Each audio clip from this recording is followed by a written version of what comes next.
The loop wasn't trying to kill me. It was trying to remember me. That realization hit harder than anything I had experienced so far. For weeks I had assumed the mall was some kind of trap. Some supernatural machine feeding on people. But now I wasn't so sure. Everything I had seen pointed toward something much stranger. The doubles. The repeating stores. The endless counting. The copies weren't attacking me because they hated me. They were trying to become me. The voices behind me continued counting. Steady. Patient. Getting closer.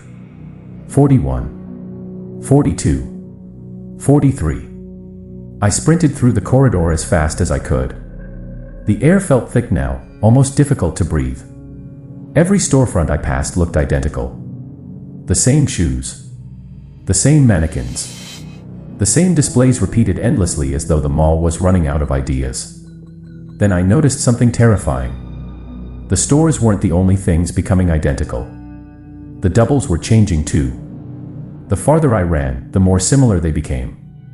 At first some looked older than me. Some younger. Some distorted. But now they all looked nearly perfect. As if the loop was learning. Improving. Correcting its mistakes. And eventually it would create a version that was completely indistinguishable from me. Maybe it already had. The thought nearly made me stop running. Ahead of me I spotted the food court. Or what should have been the food court. Instead it looked like a massive empty chamber stretching into darkness. Hundreds of identical tables filled the room in perfect rows. Every chair faced the same direction. Toward the center. Something was waiting there. A single yellow lamp. One of the lamps from Unit 214. Its warm glow illuminated a small circle on the floor. Everything beyond that circle remained hidden. I slowed down. My instincts screamed at me not to approach. But another part of me already knew. The lamp wanted me there. The loop wanted me there. And somehow that terrified me more than the doubles. The counting behind me stopped. Instantly. Complete silence. I slowly turned around. The corridor was empty. The doubles had vanished. Not a single one remained. For several seconds nothing moved. Nothing made a sound. Then the lamp flickered once. And a voice spoke from the darkness beyond it. My voice. Only older. Much older. You're finally here. I felt every muscle in my body tighten. The darkness shifted. And someone stepped into the light. At first I thought it was another double. Then I noticed the differences. This version of me looked exhausted. Older. His hair was streaked with gray. His face looked hollow. Like someone who hadn't slept in years. But his eyes were what truly disturbed me. They weren't afraid. They were defeated. As if he had already seen everything there was to see. As if hope had died a very long time ago. He stared at me for several seconds. Then gave a small nod. I remember when I got this far. The words made my blood run cold. What are you? I asked. The older version smiled weakly. The same thing you are. I took a step backward. No.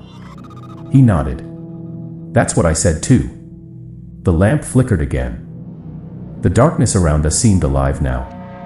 Moving. Breathing. Listening. The older version looked toward it briefly before speaking again.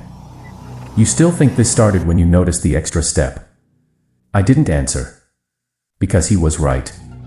That's exactly what I believed. The old version shook his head. It started long before that.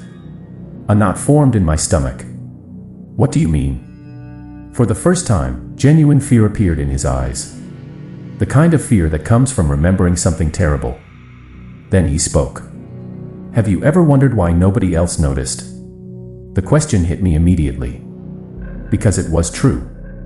Thousands of people visited the mall every week. Employees. Customers. Security guards. Maintenance workers. Yet somehow I was the only one who noticed the loop.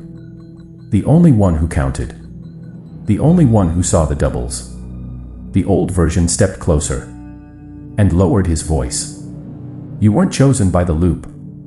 My heart started pounding. "You were already part of it." The world seemed to tilt beneath my feet. For a moment I couldn't breathe. The old version continued. "Every version of us thinks they discovered the loop." His expression darkened. "But none of us remember entering it." The lamp flickered violently. The darkness beyond it began moving faster now. Shapes forming. Faces appearing briefly before vanishing again. Hundreds of faces. Thousands. All watching. All listening. The old version looked over my shoulder. His eyes widened slightly. And for the first time he seemed genuinely alarmed. "They found you." I turned around. And immediately wished I hadn't. Because standing at the entrance to the food court were hundreds of versions of me. All perfectly identical. All wearing security uniforms. All staring directly at us. And then, in perfect synchronization, every single one smiled.